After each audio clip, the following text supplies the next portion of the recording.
सभी व्यूअर्स को डॉक्टर पवन ओबराय की तरफ से नमस्कार। मैं डॉक्टर पवन ओबराय अपने YouTube channel study with doctor Pawan Oberoi पे आप सभी का स्वागत करता हूं स्टूडेंट्स। तो जैसे कि ये हमारा फूड न्यूट्रिशन हाइजीन वाला जो पेपर चल रहा है, तो आज इस वीडियो में मैं आपको कुछ 50+ क्वेश्चन कराऊंगा जो हमारा टॉपिक है। तो आज इसमें मैं आपसे टॉपिक वाइज थोड़ा सा डिस्कस कर रहा हूं, इसलिए क्योंकि ये जो क्वेश्चन पेपर है fundamentals of food and nutrition के नाम से भी ये पेपर चौधरी चरण सिंह यूनिवर्सिटी मेरठ में भी है ना, बीए थर्ड ईयर में। ठीक है, तो उन स्टूडेंट्स को भी हेल्प मिल जाएगी और जो BA BSc BCom first semester के जो स्टूडेंट्स हैं उनके लिए भी ये वीडियो हो जाएगी। तो दोनों ही तरह के स्टूडेंट्स जो हैं वो इस वीडियो से हेल्प ले सकते हैं। तो जो इसमें टॉपिक है हमारा introduction of food and nutrition का, तो उसमें जो फर्स्ट टॉपिक है फूड न्यूट्रिशन एंड न्यूट्रिएंट्स और classification and functions of food. तो उससे रिलेटेड मैं आपको कुछ एमसीक्यूज जो है कराऊंगा। स्टूडेंट फर्स्ट टाइम मेरा चैनल देख रहे हैं तो study with doctor Pawan Oberoi जरूर सब्सक्राइब कर लीजिएगा, लाइक और शेयर भी करते रहेगा अपने फ्रेंड सर्कल में। और स्टूडेंट्स इसकी जो प्लेलिस्ट बनी हुई है फूड न्यूट्रिशन हाइजीन की, तो आप सभी पूरे उत्तर प्रदेश के स्टूडेंट्स जो हैं सभी यूनिवर्सिटीज़ के, तो आप इसको देख सकते हैं। ठीक है, प्लेलिस्ट बनी हुई है, तो उसमें मैं 1200 के आसपास एमसीक्यूज जो है वो मैं अपलोड कर चुका हूँ। इंग्लिश में थोड़े से कम है, लेकिन हिंदी में 1000 के आसपास एमसीक्यूज में अपलोड कर चुका हूँ। दो मैं मॉडल टेस्ट पेपर भी सॉल्व इसमें मैं करा चुका हूँ सीसीएस यूनिवर्सिटी मेरठ के, जो कि बीए थर्ड ईयर के होम साइंस के हैं, तो आप उनको भी जरूर स्टडी कीजिएगा, जो हिंदी इंग्लिश दोनों में हैं।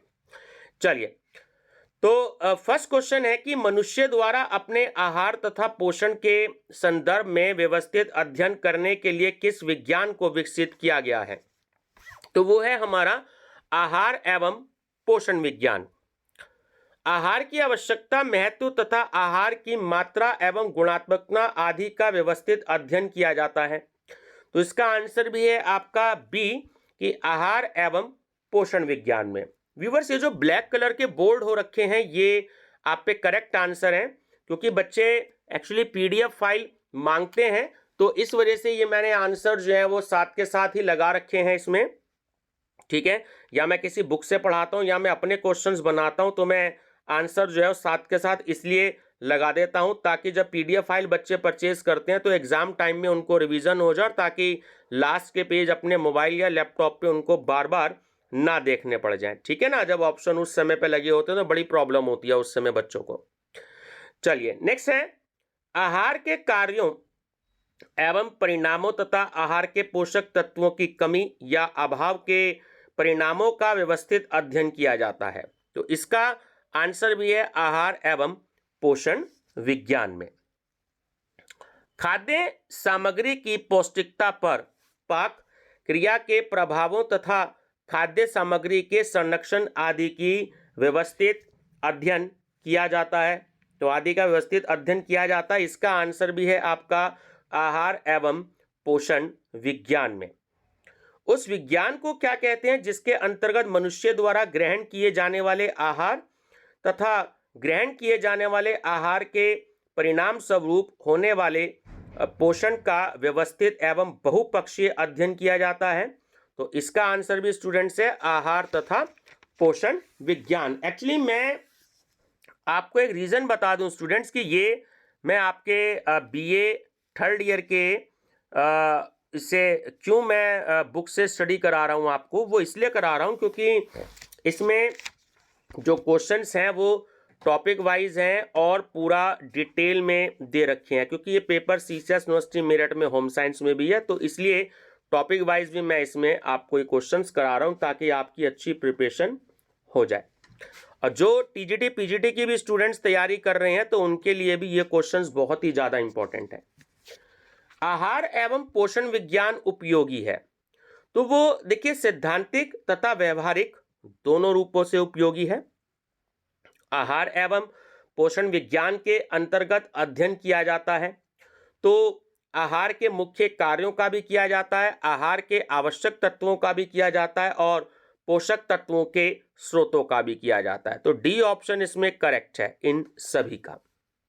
वे पदार्थ जो शरीर में ग्रहण किए जाने के पश्चात ऊर्जा उत्पन्न करते हो, पुराने तथा टूटे फूटे ऊतकों की मरम्मत तथा नए तंतुओं का निर्माण करते हो, शारीरिक क्रियाओं पर नियंत्रण रखने तथा शरीर की आवश्यक यौगिकों के बनाने में सहयोग प्रदान करते हो, तो उन्हें क्या कहते हैं? तो वो कहलाते हैं भोजन या आहार। उपयोग के दृष्टिकोण से आहार के पोषक तत्वों के अनिवार्य समूह हैं, तो वो वृद्धि कारक पोषक तत्व समूह भी होते हैं, ऊर्जा उत्पादक पोषक तत्व समूह भी होते हैं और संरक्षात्मक पोषक तत्व समूह भी होते हैं। तो डी ऑप्शन इसमें करेक्ट है, ये तीनों समूह।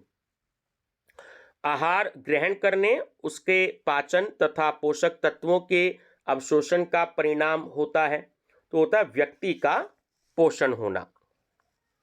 भोजन चूषक कार्य अथवा प्रक्रिया है, तो उसको हम कहते हैं पोषण। जब पोषण शरीर की आवश्यकता के अनुकूल होता है तो ऐसी स्थिति कहलाती है। ठीक है,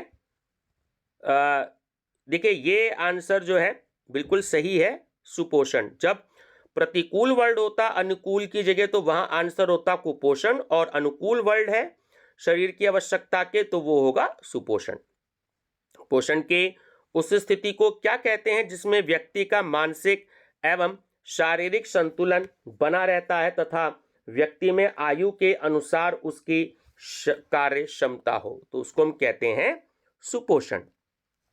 सुपोषण का मुख्य लक्षण है, देखिए तीनों ही लक्षण बिल्कुल सही है जो दे रखे हैं। सुपोषण का एक्चुअली जो मतलब होता है या जो उसकी विशेषताएं हैं, तो वो शरीर का सुविकसित सुगठित होना तथा आयु एवं लंबाई के अनुसार वजन होना, शरीर का चुस्त दुरुस्त फुर्तीला तथा अथक कार्य करने की क्षमता होना, आशावादी स्वभाव हो तथा क्रोध व चिड़चिड़ाहट का अभाव हो, तो ये सभी लक्षण है। तो इसमें डी ऑप्शन आपका करेक्ट है। सुपोषण का लक्षण नहीं है, तो देखिए सुपोषण का जो लक्षण नहीं है, इसमें ऑप्शन नंबर डी जो है वो करेक्ट है कि कार्य क्षमता का कम होना, शारीरिक या मानसिक शक्ति की कमी तथा शीघ्र थकावट महसूस करना, अव्यवस्थित या अनुपयुक्त या असंतुलित आहार ग्रहण करने के परिणाम स्वरूप होने वाले पोषण को क्या कहा जाता है? तो उसे कहा जाता है कुपोषण। व्यक्ति के कुपोषण के लिए जिम्मेदार कारक कौन कौन से हैं? तो देखिए अपर्याप्त भोजन भी होता है, अनुचित भोजन भी होता है और अज्ञानता भी होती है, तो डी ऑप्शन करेक्ट है कि ये सभी। कुपोषण के लिए भोजन संबंधी आदत जिम्मेदार है, तो तीनों ही ऑप्शन इसमें करेक्ट है कि विलंब अथवा अधिक अंतराल पर भोजन लेना, कम अंतराल पर बार बार भोजन ग्रहण करना और मद्यपान अथवा अधिक चाय या कॉफी और सिगरेट या तंबाकू आदि की आदत, तो डी ऑप्शन बिल्कुल करेक्ट है ना कि ये सभी आदतें, ये से सब गलत है, थोड़ा सा मिसप्रिंट है, तो ये सभी आदतें। मोटापे का कारण क्या है? देखिए कम व्यायाम करना भी है और अधिक खाना भी जो है मोटापे के कारण है, दोनों ऑप्शन। कुपोषण का लक्षण है तो शरीर की कार्य क्षमता कम होना, भूख कम होना तथा अपच की शिकायत रहना, त्वचा सूखी, खुरदरी, रंगहीन एवं झुर्रीदार होना, तो डी ऑप्शन इसमें करेक्ट है कि ये सभी लक्षण। कुपोषण की स्थिति की पहचान है जिसका शरीर अस्वस्थ होता है, तुम कहते हैं कि वो कुपोषण से है। व्यक्ति को उसकी आहार संबंधी आवश्यकताओं से कम मात्रा तथा न्यून गुणात्मकता वाला आहार उपलब्ध होने की स्थिति में होने वाले पोषण को कहा जाता है, तो उसे हम कहते हैं अपोषण या अल्प पोषण। व्यक्ति में निरंतर अपोषण रहने पर प्रकट होने वाले लक्षण हैं, तो देखिए उसके स्वास्थ्य में निरंतर गिरावट भी हो सकती है, व्यक्ति के सुचारू विकास का अवरुद्ध हो जाना भी हो सकता है और आलस्य, चिड़चिड़ापन तथा दुर्बलता भी हो सकती है। तो डी ऑप्शन इसमें करेक्ट है, ये सभी लक्षण। अपोषण के परिणाम स्वरूप होने वाले रोगों को कहा जाता है, तो उसको कहा जाता है अभाव जनित रोग। ठीक है, ध्यान रखेंगे, अभाव जनित रोग। सामान्य स्वास्थ्य तथा रोगी व्यक्तियों के लिए आहार की योजना बनाना, व्यक्तियों के सामाजिक, आर्थिक तथा मनोवैज्ञानिक कारणों को ध्यान में रखकर भोजन का चयन, संग्रह, तैयारी तथा परोसने आदि का सुचारू कार्य किया जाता है। तो वो किया जाता है आहार विज्ञान के अंतर्गत। आहार विज्ञान की प्रकृति है तो वो वैज्ञानिक तथा कलात्मक समन्वित है। आहार विज्ञान का प्रमुख उद्देश्य है, तो देखिए आहार विज्ञान का प्रमुख उद्देश्य है उचित पोषण प्रदान करना। रोगी को स्वास्थ्य लाभ के लिए जो आहार दिया जाता है तो उसे कहा जाता है उपचारात्मक आहार। उपचारात्मक पोषण के अंतर्गत परिवर्तन किया जाता है, तो तीनों परिवर्तन किए जाते हैं। पोषक तत्वों की मात्रा में परिवर्तन किया जाता है, भोजन दिए जाने की आवृत्ति में परिवर्तन किया जाता है और आहार देने की विधि में भी परिवर्तन किया जाता है। तो डी ऑप्शन करेक्ट है इसमें, ये सभी परिवर्तन मनुष्य के आहार के विषय में सत्य हैं। तो इसमें जो है आपके तीनों ऑप्शन जो है वो बिल्कुल सत्य हैं कि मनुष्य का आहार प्रकृति द्वारा निर्धारित नहीं है। मनुष्य के आहार में अत्यधिक विविधता पाई जाती है और मनुष्य के आहार एवं संबंधित भोज्य पदार्थों के चयन में अनेक कारक महत्वपूर्ण भूमिका निभाते हैं। तो ये सभी कथन जो है बिल्कुल सत्य है, तीनों के तीनों जो कथन दिए हैं वो बिल्कुल सही हैं। वे पदार्थ जो हमारे शरीर को पोषित करते हैं तो वो कहलाते हैं, उन्हें या तो हम आहार कहते हैं या भोज्य पदार्थ कहते हैं। मनुष्य ने अपने आहार संबंधी भोज्य पदार्थों को वर्गीकृत किया है, तो कार्यानुसार भी कर रखा है और पोषक तत्वों के आधार पर भी कर रखा है। तो सी ऑप्शन इसमें करेक्ट है कि ए तथा बी दोनों प्रकार से भोजन के वर्गीकरण के आधार हैं। तो देखिए इसमें आपका ए ऑप्शन करेक्ट है। पोषक तत्व पहला, कार्य दूसरा और प्राप्ति के साधन तीसरा। तो ये तीन बिल्कुल करेक्ट है, यानी ए ऑप्शन आपका सही है।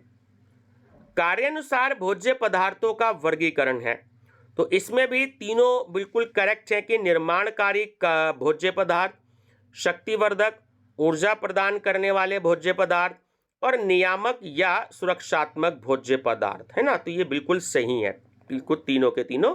तो डी ऑप्शन करेक्ट है, ये सभी वर्ग। शरीर निर्माणक भोज्य तत्वों में प्रमुख स्थान किस पोषक तत्वों का है? तो प्रोटीन का शरीर निर्माणक भोज्य तत्वों में सबसे प्रमुख स्थान है। ठीक है, प्रोटीन का। कौन सा पोषक तत्व मुख्यतः हमारे शरीर में रोग प्रतिरोधक क्षमता बढ़ाने का कार्य करता है? प्रोटीन। जो कि हम दालें खाते हो, दालें खाने से हमें प्रोटीन मिलता है। किस प्रकार के भोज्य पदार्थों को रक्षात्मक भोज्य पदार्थ कहते हैं? जिसमें विटामिन और खनिज अधिक हो वो भोज्य पदार्थ रक्षात्मक भोज्य पदार्थ होते हैं। भोजन का सुरक्षात्मक कार्य किया जाता है, तो विटामिन और खनिज लवण के द्वारा किया जाता है। निम्नलिखित में असुरक्षात्मक आहार है, तो वो है चीनी। ठीक है, क्योंकि चीनी खाने से नुकसान होता है। पोषक तत्वों के निम्नलिखित मिश्रणों में से कौन सर्वाधिक वृद्धि में सहायक है? तो प्रोटीन, ऊर्जा, विटामिन ए तथा कैल्शियम। किस प्रकार के भोज्य पदार्थों को शक्तिवर्धक ऊर्जा प्रदान करने वाला भोज्य पदार्थ कहते हैं? तो जिसमें कार्बोहाइड्रेट तथा वसा अधिक होती है, तो वो शक्तिवर्धक भोज्य पदार्थ होता है। शरीर को तुरंत ऊर्जा देने वाला प्रमुख स्रोत कौन सा है? तो वो है हमारा कार्बोहाइड्रेट। बीएमआर आधारीय चयापचय दर, है ना, जो कि पूरा इसका नाम है, तो प्रभावित करता है होता है तो BMR आयु से और शारीरिक क्रियाशीलता से और थायराइड ग्रंथियों से, इन सभी से प्रभावित होता है, ध्यान रखिएगा। भोजन के कार्य हैं तो देखिए सामाजिक, मनोवैज्ञानिक और शारीरिक, ये तीनों कार्य होते हैं भोजन के। तो डी ऑप्शन करेक्ट है ये सभी। भोजन का शारीरिक कार्य है तो भोजन का शारीरिक कार्य तीनों ही है कि ऊर्जा प्रदान करना, नए तंतुओं का निर्माण करना और उनकी टूट फूट की मरम्मत करना, और शरीर की रोग प्रतिरोधक या निरोधक क्षमता का विकास करना। तो डी ऑप्शन करेक्ट है ये सभी कार्य। भोजन का प्रमुख कार्य है तो भोजन का प्रमुख कार्य उत्तकों का निर्माण करना भी है, शरीर की सुरक्षा करना भी है और ऊर्जा प्रदान करना भी है। तो डी ऑप्शन करेक्ट है ये सभी। आहार के माध्यम से भावनाओं को प्रकट करना आहार का किस श्रेणी का कार्य है? तो वह है आहार का मनोवैज्ञानिक कार्य। घर परिवार में शुभ अवसर पर आयोजित भोज किस दृष्टिकोण से महत्वपूर्ण माना जाता है? तो वो सामाजिक दृष्टिकोण से महत्वपूर्ण माना जाता है, जब हमारे घर में गेस्ट आते हैं, है ना।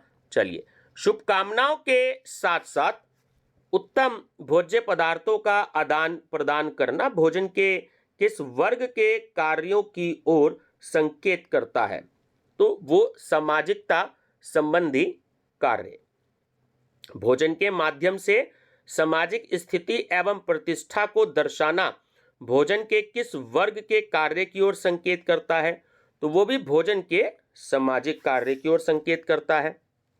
ISI पूर्णतः है तो देखिए ISI जो है वो एक पूर्णतः भारतीय मानक संसाधन है ना। तो जो इंडियन स्टैंडर्ड इंस्टीट्यूट जो है, पूरा नाम इसका भारतीय मानक संस्थान,